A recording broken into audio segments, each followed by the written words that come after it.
The NIOD Superoxide Dismutase 3 Enzyme Mist was kind of a surprise launch because DECIEM have not been focusing on NIOD that much over the last few years.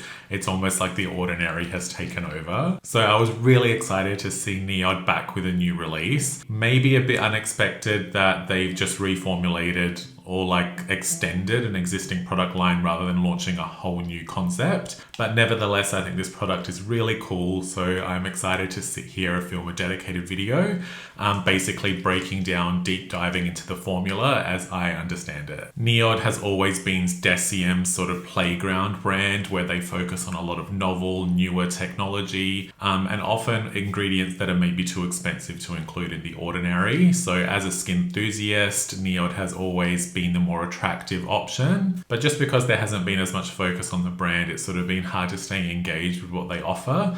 Obviously their copper serum is a cult favorite, but all the other products have maybe lost a little bit of relevance. So hopefully we can see NIOD rise again. One of the main things I wanted to clarify, I guess, is this is called the Superoxide Dismutase 3 Mist. And I think some people might assume, maybe correctly, that this is version 3 of their formula because they have had 2 prior releases for this mist. But the most interesting thing about this is that they're actually using a specific ingredient that's called Superoxide Dismutase 3. It's not the exact same molecule that was in the prior versions. It's actually an entirely new concept. And that, I guess, just coincidentally aligns with this being the 3rd formula. But before I get into the ingredients that are included, I just wanted to start off addressing some of the complaints that I've already heard through Instagram mainly. This here is the full-size bottle, which is 120 mils. And so the initial reaction from everybody was that it's basically, or it is exactly half the size of the previous version. I don't have that in rotation, so I don't have it here to show you, but I think everybody is quite familiar with what it looks like. But beyond the volume decreasing, the price has stayed the same. So that was a little bit of a shock to the system because obviously the whole conversation around the value of this product has entirely shifted. I personally don't have too much of an issue with it. You know, if NIOD had relaunched a mist that had almost an identical formula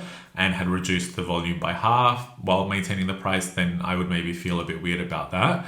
But this is truly a whole new product design. It has very little to do with the previous version except for the star ingredient, and even that has changed and improved. So I think it probably stands to reason that they would have to make some adjustments to the price point or the volume to balance that out. And I know some people still view that as an unreasonable change, but that's just going to be a personal decision as to whether you see value in the new one. On the plus side, it does seem like NIOD are keeping the previous formula on range. So version 2 has not formally been discontinued. So at least that way, anybody that wants to use the new one can. But if you just prefer the old formula or the value that it provided, then you still have access to that as well. So I kind of think that's a pretty fair approach. I'm not sure there's much else they could have done. Now, the next complaint is probably one that I do share with most people, and that's that this misting nozzle is really bad. So they actually label this product a mist, so you kind of would assume that that would create like a fine kind of halo, you know, landing on your skin. And I don't know if this will pick up on camera, so let me just try. But yeah, I don't know if that shows, but maybe you heard. It's quite an aggressive mist, this one, so it's definitely more of a spray. And once you start applying it to the skin, it almost like it saturates your like entire skin surface, kind of like you've just had a shower. I do find that if you hold the mister like a little bit more of a distance, then it lands a little bit more gently and you don't get quite as, you know, wet from it. But considering they have reduced the volume, the price point has stayed the same, I do kind of think they should have probably invested in a little bit more of a gentle just application approach. And I would say one of the main downsides of just how much product lands on your skin is that it then takes a really long time to absorb. So you kind of have to wait around waiting for this mist to, you know, do its thing. But having said all of that, neither the volume nor the price nor the mist would really be enough to prevent me from using this, because I actually do think they've done a really good job with the formula. So let me try and go through everything, unpack why, and maybe what benefits you might see and why you would want to integrate it into your own skincare routine. From a claims perspective, SDEM3, or the version 2 of the mist, had a little bit more like of a simplistic claims approach. So they were very much focused on the antioxidant hydrating properties, and they discussed a little bit of like anti-redness claims. Part of the reason the previous mist also had such a large volume is because it was marketed as a face and body mist. One of the big changes they've made here is that the new version 3 or SDEM3 is focused on face only. So one of the main upgrades in terms of claims is that this is now considered both a kind of protection and also repair mist. So it's designed to prevent visible damage while also preserving collagen. There are claims around visibly reducing wrinkles, evening and soothing skin tone, plus all of the standard hydrating properties. So there is of course some overlap between the previous formula and the new one, but I would say SDEM3 is more targeting like a global antioxidant approach, and with that is a lot more sort of intentional skin protection and repair. It's essentially slotting into like the longevity category or like the anti-aging of skincare, which I don't really think the prior mist was really positioned as doing. So of course the main call out ingredient is superoxide dismutase, and as I said at the start of the video, they're specifically using a newly isolated skincare ingredient called superoxide dismutase 3. One of the main benefits of SOD3 is that it actually naturally acts on the outside of cells, which is different to the mechanism of action of the previous version. From what I understand of the superoxide dismutase that we're using in the previous version, is that it probably was more prone to instability and degradation, and that it maybe had a little bit more of an immediate antioxidant effect, but it was a bit unclear on how long lasting that effect is or was. The new SOD3 is thought to be able to actually bind to the extracellular matrix, which would inherently make it more stable and potentially could even lead to almost like an antioxidant reservoir effect, which mean that it would more actively protect collagen. So overall, it just sounds much more appropriate for skincare use. Now, of course, there is always like a caveat with topical skincare products, and something that as consumers we will basically never know is that it's hard to know whether a formula has been designed or developed to actually get through the skin barrier and act where it needs to act to exert the maximum benefits. Because NIOD are actually making collagen protection claims, it probably stands to reason that they have some internal substantiation to prove the protective effect of this mist. And because those claims weren't there before, it does imply that there's a little bit more activity going on with this formula. But even if we assume that SOD3 is not getting through to the extracellular matrix and directly protecting it there or like binding, SOD3 still appears to be a better antioxidant option anyway. So even at a baseline comparison, it's probably exerting a better topical effect. Beyond SOD3, NIOD have also included a bunch of other antioxidants and skin support ingredients. So this overall will just further boost what's going on in this mist. In this next section of the video, I'm basically going to go through the ingredients as shown on the Inky.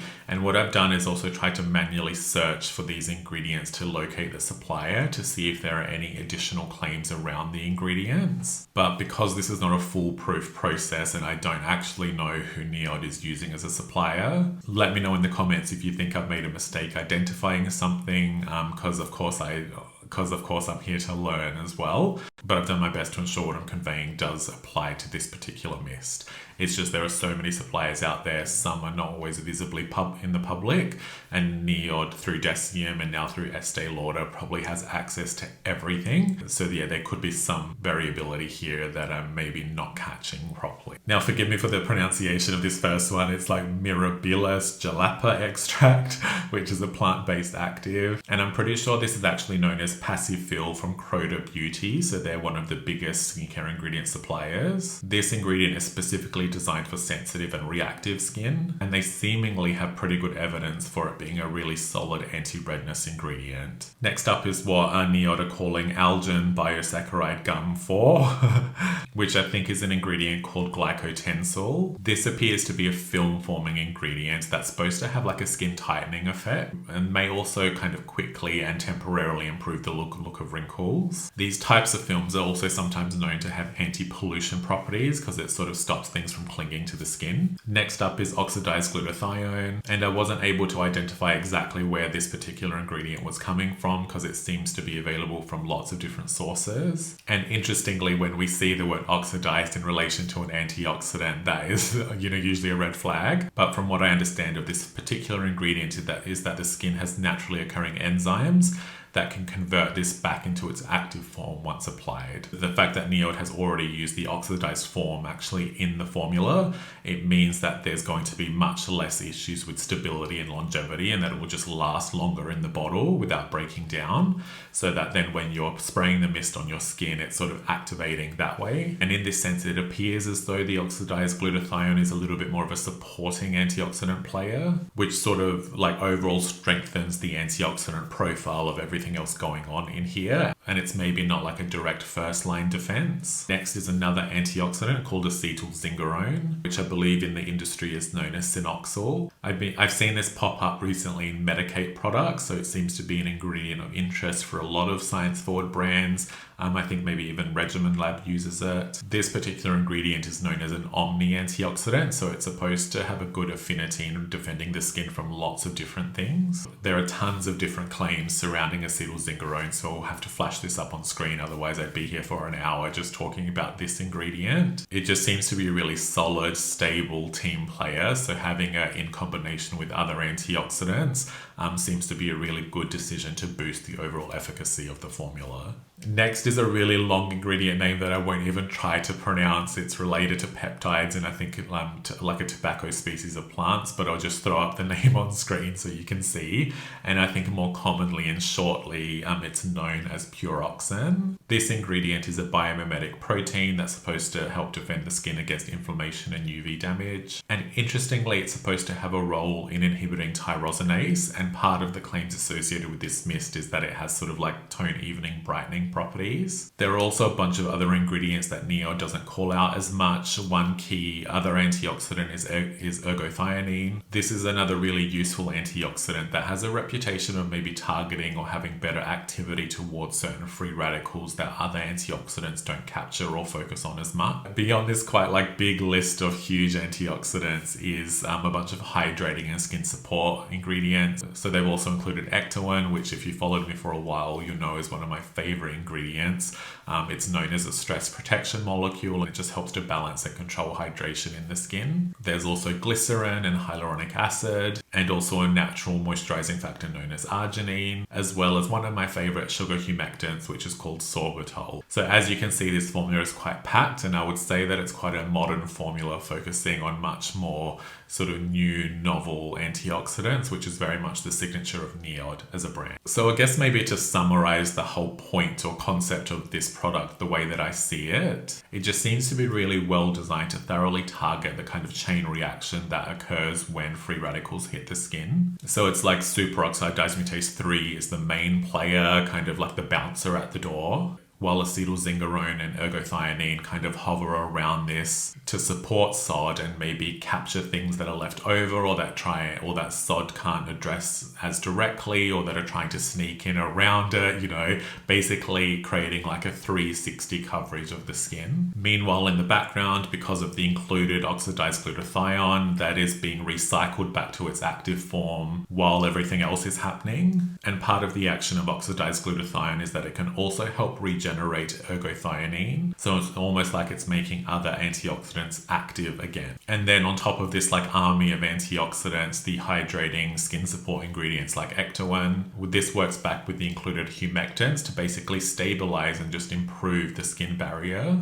And essentially a more hydrated, well-functioning skin is going to mean that all the other things are able to perform better. And so to finish off this video, maybe with a little bit of a comparison on SDEM3 and SDEM3, in very simplified terms, and this is just my opinion, I would consider the previous mist or SDEM2 to be more of like a fast, immediate antioxidant spray, and it potentially offers some skin hydrating relief. While I would say the new SDEM3 is maybe more of a long-term sort of structured skin defense system, and the goal here is to really help build long-term resilience, which in turn will properly hydrate and also ideally protect the extracellular matrix and its components. So that's what would potentially lead to enhanced anti-aging results and also collagen support and protection, plus pigmentation too. And maybe to describe this as a little bit of like a visual, I sort of consider SDEM3 to be designed in a way maybe as like a team or like a relay, where one thing leads to another, but they're all connected, working to the same goal. So each each ingredient is there to sort of bounce off each other, support each other for maximum benefit. I think this is truly a great example and exactly the type of product design that I like to see as an evolution of something that's already existing.